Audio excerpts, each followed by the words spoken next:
Olá pessoal, tudo bem?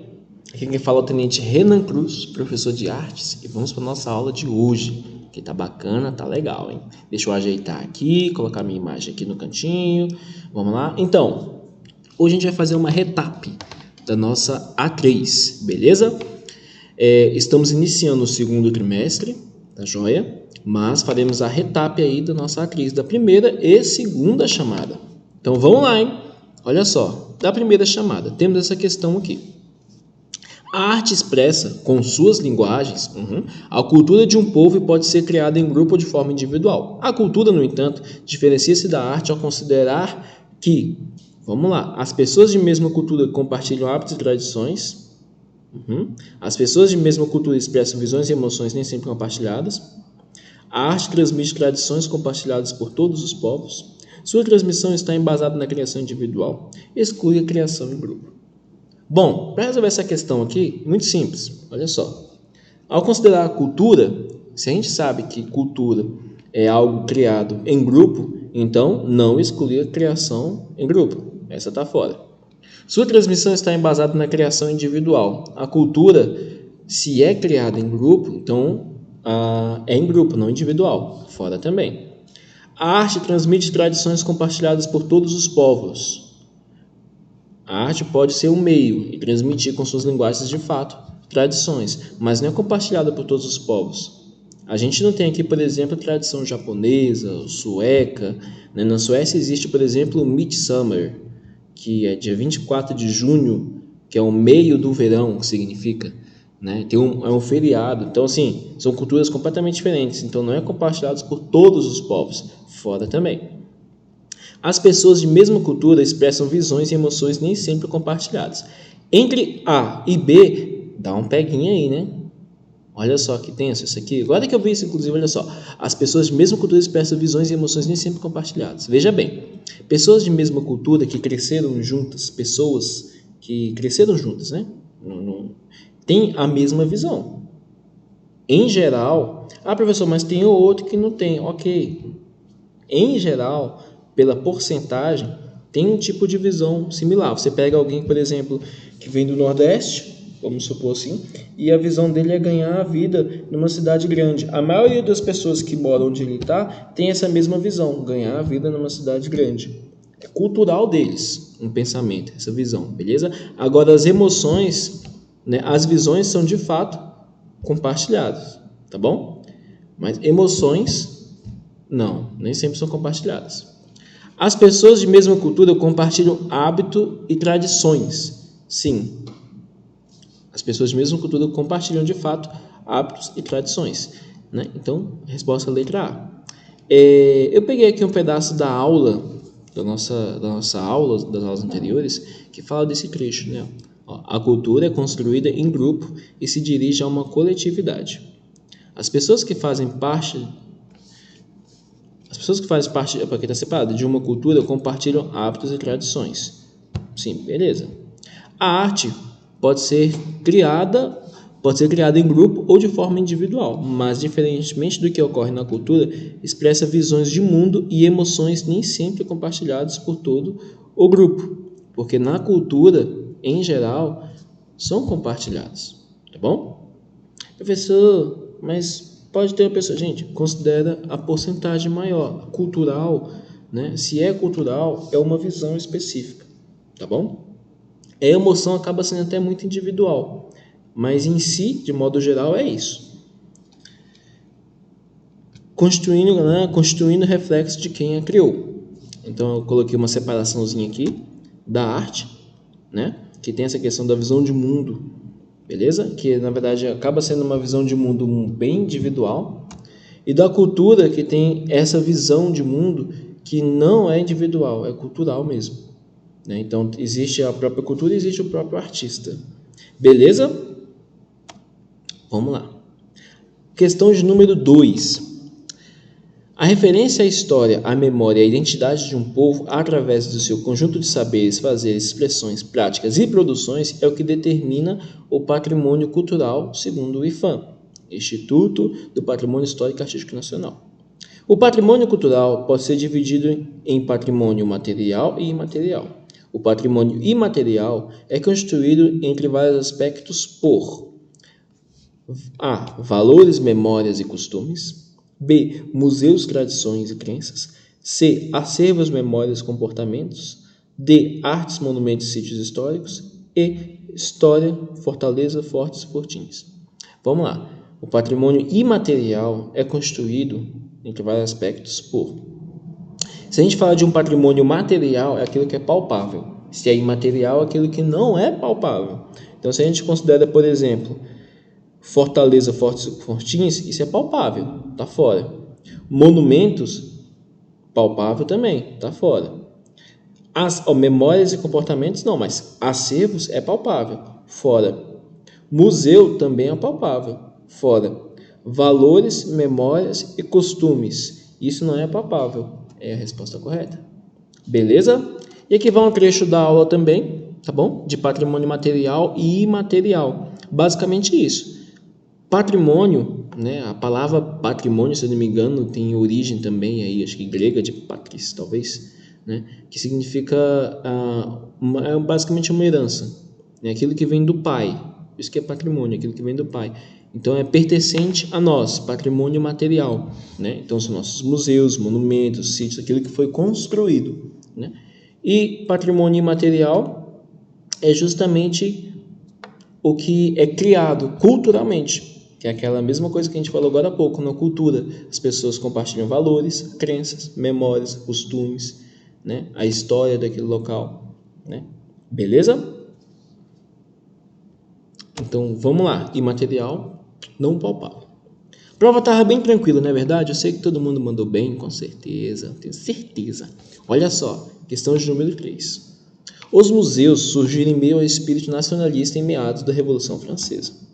Esses museus nasciam com a função pedagógica de formar o cidadão, o tornando mais ativo no processo de construção da nacionalidade.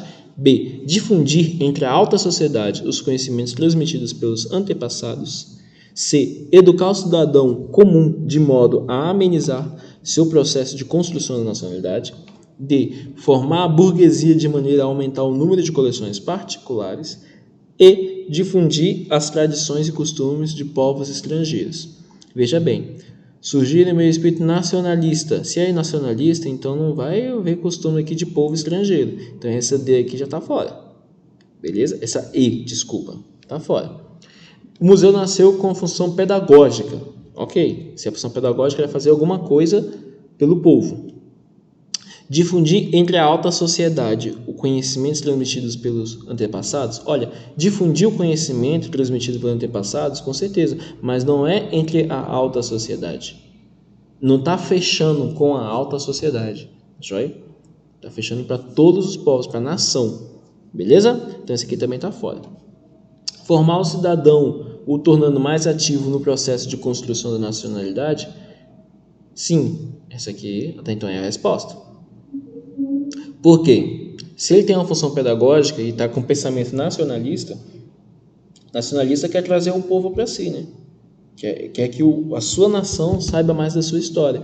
Então, assim, para o cidadão ser mais ativo, né, ele precisa, de fato, conhecer a sua própria história, né? Até porque as decisões do passado refletiram no futuro. Ele vai entender que a decisão que ele tomar agora também vai refletir no futuro. Mas às vezes pode ser que ele não precise tomar a mesma decisão do passado, ou seja, repetindo alguma coisa que ocorreu. Beleza?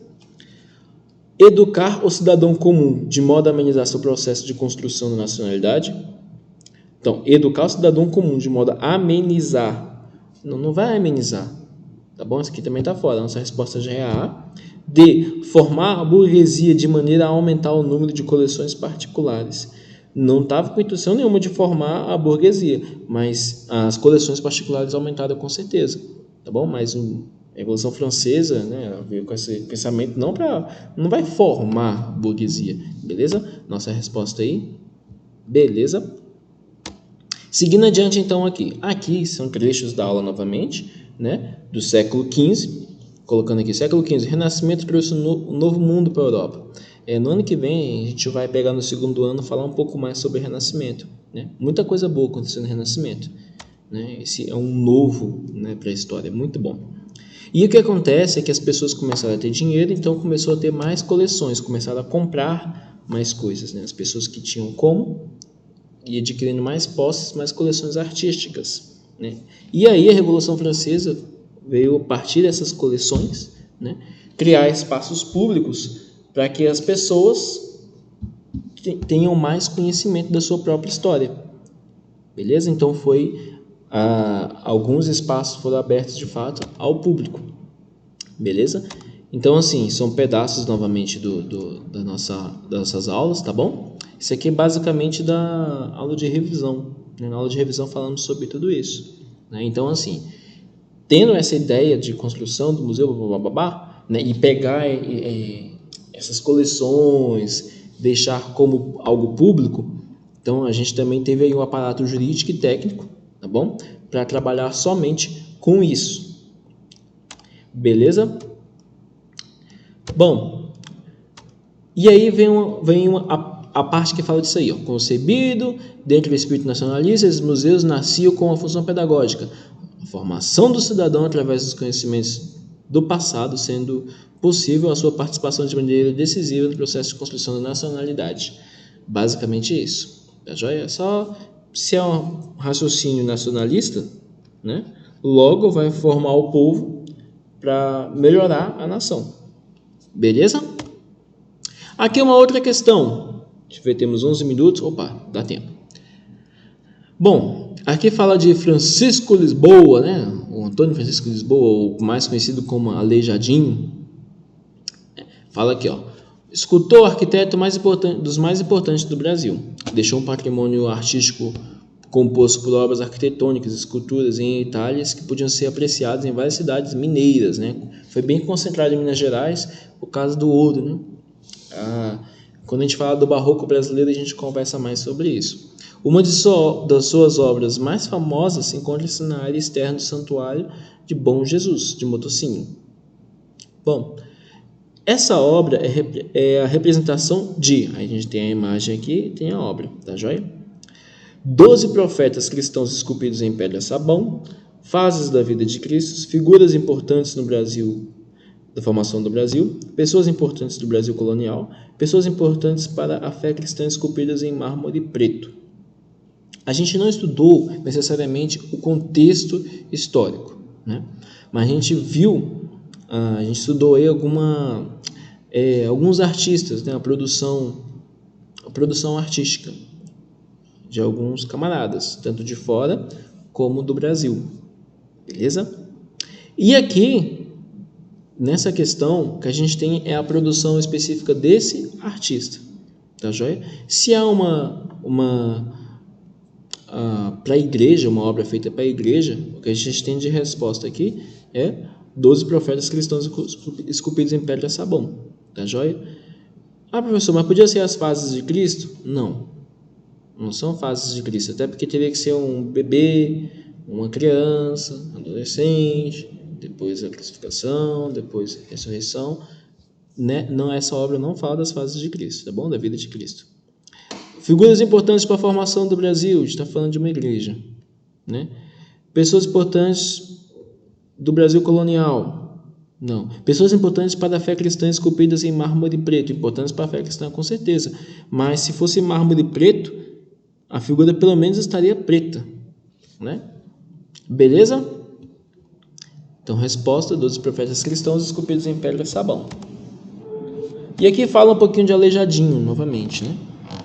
Ele teve problemas na vida aí, né? Tipo, como posso dizer, ele era bem deformado, na verdade, eu não lembro o nome da doença dele, mas era bacana que ele fazia assim: se ele tá andando na rua, encontrasse você na rua, olhava para você assim, e daqui a pouco, meu amigo, você podia até ser esculpido lá como sei lá, um profeta, como o próprio Jesus, ou como Maria, né? Ele colocava características das pessoas da cidade, as pessoas que ele convivia, nas esculturas dele. Isso é muito bacana, beleza? E aí, são feitas com pedra-sabão, representando os 12 profetas cristãos, beleza? Então é isso mesmo. Seguindo adiante aí, a nossa última questão, né? A palavra grafia do grego antigo grafo corresponde à ação de arranhar, raspar, ralar. Aplicada a uma superfície de uma matéria, madeira, rocha, osso, metal, essa marca deixa na superfície uma marca, um traço, um rastro. Nesse sentido, o movimento descrito pelo verbo grafo é arranhar, desenhar, escrever. Como o processo, né? Você arranha, você desenha, acaba chegando à escrita. O artista gráfico usa de seu arranhar, né, para transmitir a mensagem desejada. Na esfera da arte gráfica, este arranhar do artista pode ser inserido na técnica de caricatura, charge, cartoon, ilustração, ilustração, pintura, caricatura e escultura, charge, desenho, pintura e composição, desenho, cartoon, escultura e charge, grafia, desenho, ilustração e caricatura.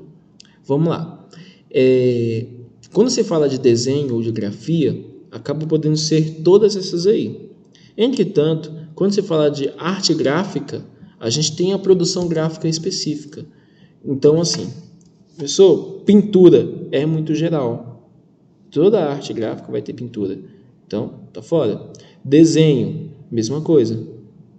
Toda arte gráfica vai ter desenho. Então, tem pintura, desenho, essas três estão fora. Essa aqui também está fora. Desenho. O que restou, então? Caricatura, charge, cartoon, ilustração. Beleza?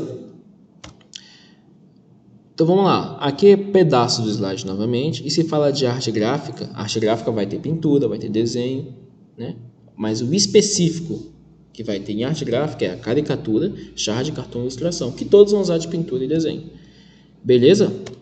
Então, assim, como ela bem falava lá, da grafia, tá bom? A gente tem a caricatura.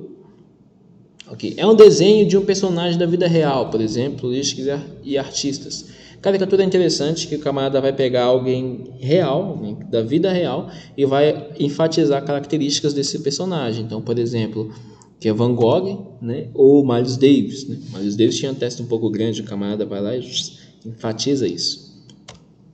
A charge é um estilo de ilustração que tem por finalidade satirizar algum acontecimento atual com personagens envolvidos. Não vai desenhar necessariamente alguém da vida real, tá bom? Mas vai satirizar ou banalizar ou meio que zoar, né?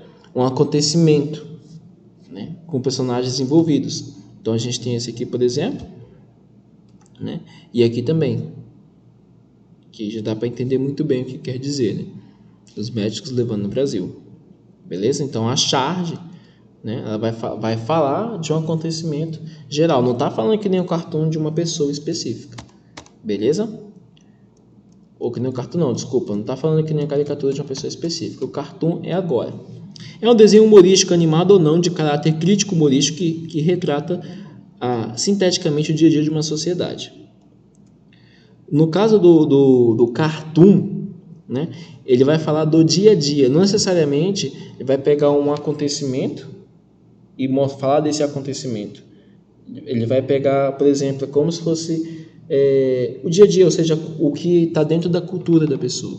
É bem similar, né? Mas ele fala meio que o pensamento ou a visão, né? Então, por exemplo, um exemplo é esse aqui, de Os Cartunista, né? Bacana pra caramba, olha só. Que às vezes na nossa cultura, em vários lugares do Brasil aqui, muitas vezes o futebol acaba sendo mais valorizado que a educação. Então a gente vê o menino jogando bola, a mãe traz o material, vai estudar, seu moleque. O moleque vai lá e pega e pá, começa a jogar bola, né? Continuar jogando futebol com seu material de estudo. Então aqui não está falando de um acontecimento, está falando de uma certa forma de visão, o que acontece no nosso dia a dia, a visão dessa nação, beleza? De uma cultura específica. Já a ilustração é uma imagem usada para acompanhar, explicar, interpretar, acrescentar informação, sintetizar um texto. Eu foco nisso aqui, sintetizar um texto. A ilustração, por si só, fala muita coisa, tá bom? Utilizada aqui em revistas, jornais, literatura, blá, blá, blá, né? Então, a gente tem o professor Fernando Lopes, terceiro ano, né, que foi que deu essa aula aqui. Muito boa essa aula. E duas de suas ilustrações, né, que ele mesmo diz que é um homem carregando suas dívidas, né? Ou aqui a gente interpreta como você pode interpretar, tá bem? Eu posso interpretar de uma forma e outras pessoas interpretam cada um à sua maneira, beleza? Mas é isso aí, a ilustração por si só, ela já vai falar ela já vai sintetizar muita coisa, vai dizer um texto, vai falar da vida, né? Ou não, mas só o desenho vai dizer muita coisa, tá bom? Esse aqui diz muito para mim. Bom, nós temos pouco tempo, a segunda chamada vai ser mais rapidinho. Esse foi o retrato da primeira, vamos para a segunda chamada. A linguagem cênica é formada de um conjunto de manifestações artísticas tais como pintura, desenho, circo, escultura, arquitetura e ópera, teatro de rua, malabarismo e arquitetura, palco, cenário e orquestra, circo, teatro e ópera. Quando a gente teve a aula de linguagem cênica, né, de linguagens, a gente falou que linguagem cênica é basicamente aquela em que a gente tem uma representação em palco, podendo ser o palco tanto na rua ou no teatro, whatever. Então, pintura, desenho e circo está fora. Escultura também está fora. Arquitetura está fora. Orquestra, palco, cenário. Pô, professor, você falou que pode ter palco. Sim, mas o palco em si não é a linguagem cênica, tá bom? Linguagem cênica é a representação no palco. Então, a gente tem circo, teatro e ópera. Corretíssimo. Circo, teatro e ópera. Professor, mas ópera não é música, mas é linguagem cênica também, tá bom? Arte cênica é uma forma de arte apresentada em um palco, lugar destinado a espectadores. Ponto. É isso. Tá bom? E aí, dentro do teatro, que está dentro da arte cênica, a gente tem vários gêneros, né? E a ópera e circo, por exemplo, entra dentro desses gêneros. Então a gente tem comédia, drama, farsa, ópera, circo. O gênero é basicamente uma forma, uma linha, uma forma de representação ali, tá bom? Ópera é um trabalho específico, cantando, a pessoa canta e interpreta. O circo vai mais voltado para comédia e tudo mais, beleza? Então, assim, dentro do teatro ou, de modo geral, artes cênicas, a gente tem isso aí, beleza? Ópera, teatro e circo, tá bom? Entre outros. Basicamente, tem apresentação no palco, usa de atores ou pessoas que vão representar artes cênicas, inclusive dança, teatro e tudo mais. A palavra cultura envolve um conjunto de hábitos, crenças, conhecimentos de um determinado grupo de pessoas que de algum modo cultivam um padrão estético semelhante. Esses padrões estéticos podem ser representados pela cultura popular, cultura erudita e cultura de massa. É na cultura de massa que se encontra a transmissão de tradições e costumes regionais passados por gerações, disseminação de tradições preservadas através de meios escritos, disseminação de propaganda e simplificação de produção cultural, indústria cultural que visa transmitir valores e tradições de forma oral por gerações, produção institucionalizada que dispensa a pesquisa e a produção acadêmica. Olha só, quando fala-se de cultura popular, erudita e cultura de massa. Cultura popular, a gente sabe que é aquela coisa mais popularzona mesmo, como assim? O pai passa para o filho, que passa para o neto, que passa para geral, né? A erudita necessita, se a erudita é algo que necessita ser estudado para se compreender. E então, para passar adiante, aquela pessoa que vai aprender também precisa estudar, e por aí vai. Já a cultura de massa é aquela que é empurrada para a gente, diremos assim, tá joia? Aquela que o povo consome. Então, assim, a cultura de massa se encontra a transmissão de tradições e costumes regionais passados por gerações? Não. A cultura de massa, ela não vai nem se preocupar com o que é passado por gerações. Disseminação de tradições preservadas através de meios escritos? Não.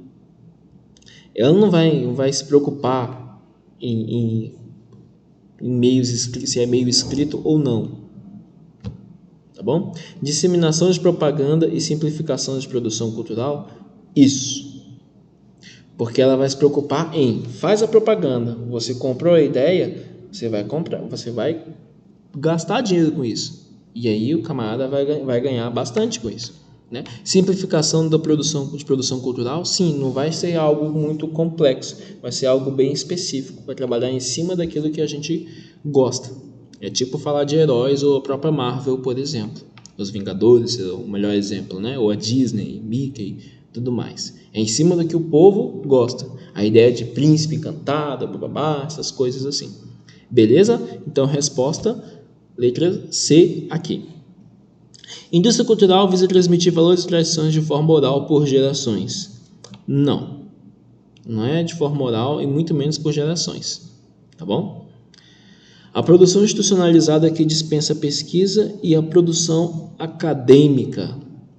Não vai envolver produção acadêmica, muito menos pesquisa. Talvez envolva até pesquisa para saber o mercado, né?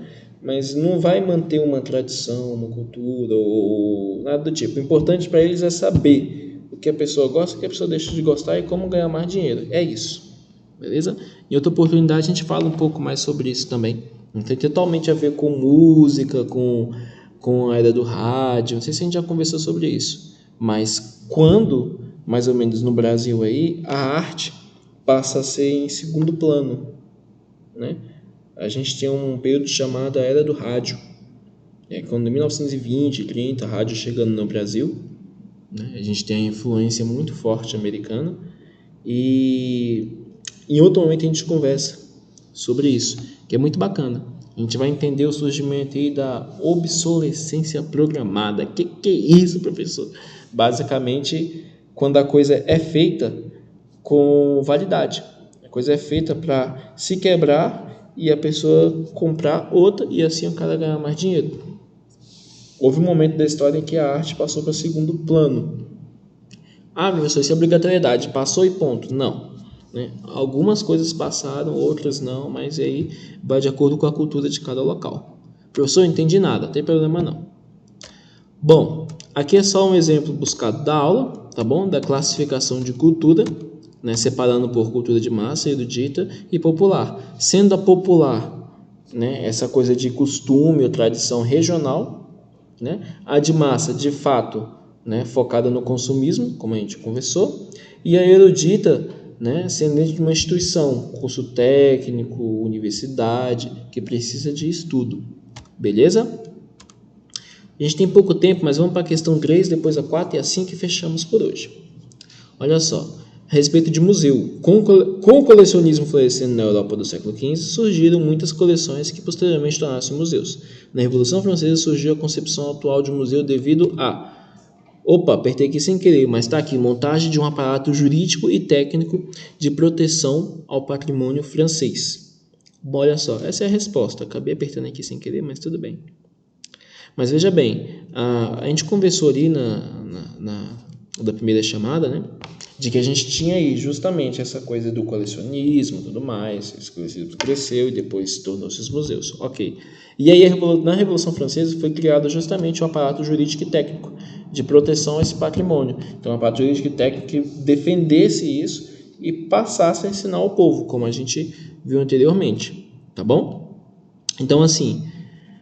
Criação de uma equipe especializada em compra de objetos para a realeza. Não tem nem a ver com realeza. Fora. Montagem de um único grupo composto por pessoas com formação em artes. Não tem que ser formado em artes. Tem que ser alguém que tenha respaldo técnico, pode ser um professor de arte justamente, e outro que tenha respaldo jurídico, vai ser o cara do direito. Desapropriação do patrimônio artístico e cultural do povo francês. Jamais. Não vai jogar nada fora. Tá fora também. Montagem de um aparato jurídico apartados dos técnicos especialistas em patrimônio cultural. Não. Vai ter o aparato jurídico, ok, mas jamais afastar-se aí do aparato técnico. Tá joia? Um é altamente dependente do outro. Beleza? Então, resposta aí, letra B, montagem de um aparato jurídico e técnico de proteção ao patrimônio francês. Essa aqui foi uma questão muito tranquila. Né? Fala do maestro aí, Carlos Martins, né? Então ele é do cenário brasileiro artístico, é uma figura muito importante, né? É conhecido pelas suas histórias de superação, tudo mais. Até coloca uma fala dele aqui, ó. Ao invés de saltar para um abismo, você constrói uma plataforma e voa mais alto. Porque esse camarada realmente passou por coisas tensas na vida e superou todas elas, né? Então, mesmo passando por grandes problemas, o artista não deixou de desenvolver pinturas em tinta a óleo, produzir espetáculos cênicos com temas urbanos, trabalhar música nas escolas, desenvolver projetos sociais que envolvem artes plásticas, reger orquestras e desenvolver trabalhos sociais como músicos de áreas carentes? Bom, aqui está a resposta. Reger orquestra e desenvolver, né, aí o trabalho com músicos de áreas carentes. Quando esse camarada, por tudo que ele passou, ficou um cara super famoso e tudo mais, pela sua história, também pela sua qualidade técnica musical, né? Ele não deixou de ser regente, porque ele acabou tornando-se regente, né? E é isso. Bom, desenvolver projetos sociais que envolvam artes plásticas, não. O projeto dele envolve música. Trabalhar música nas escolas, ele não está falando de trabalhar música em escola nenhuma, né? O camarada trabalhou com música em áreas carentes. Produzir espetáculos cênicos não tem nada a ver com cênico. Desenvolver pintura em tinta a óleo não tem nada a ver com pintura.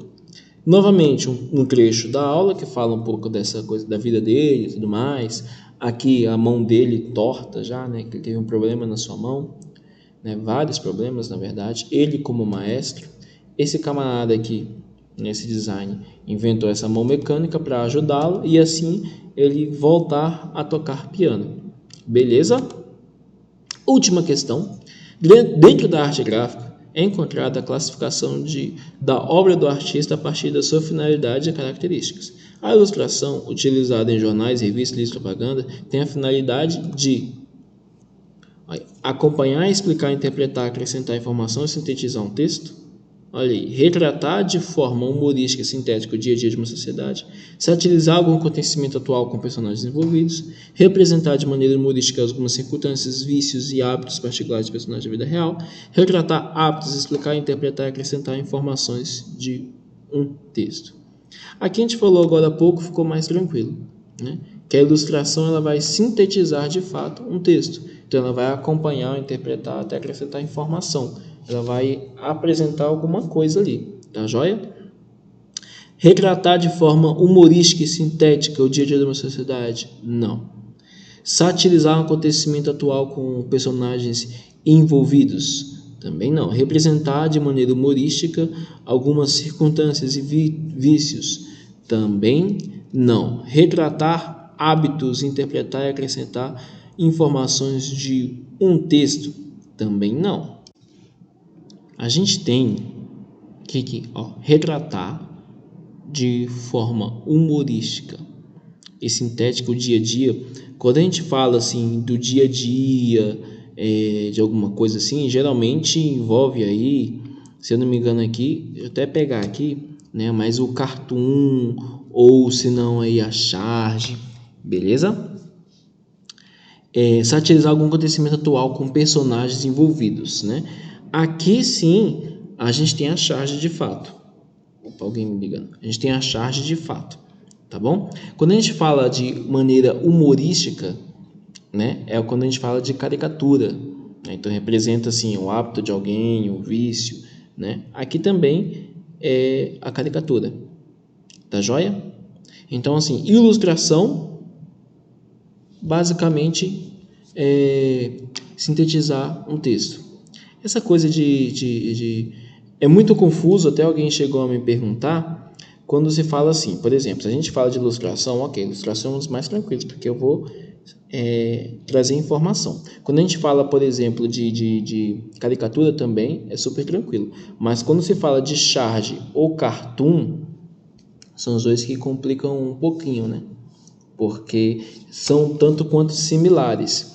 Mas o negócio é o seguinte, a charge em si, né, eu também acho um pouco complexo às vezes, mas a charge em si, ela vai falar assim do dia a dia, tá joia? Né? Vai basicamente pegar um acontecimento específico, tá bom? Enquanto a charge pega meio que um acontecimento, né, alguma coisa que aconteceu, atual,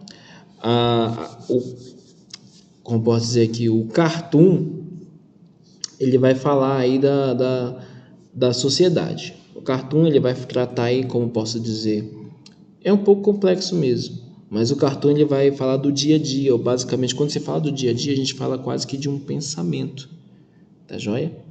Uma forma em que a sociedade vê as coisas, tá bom? Então, o cartoon, ele vai acabar até falando sobre isso, tá joia? Já a charge não vai falar muito bem de um pensamento, não. Vai falar de um acontecimento e ponto.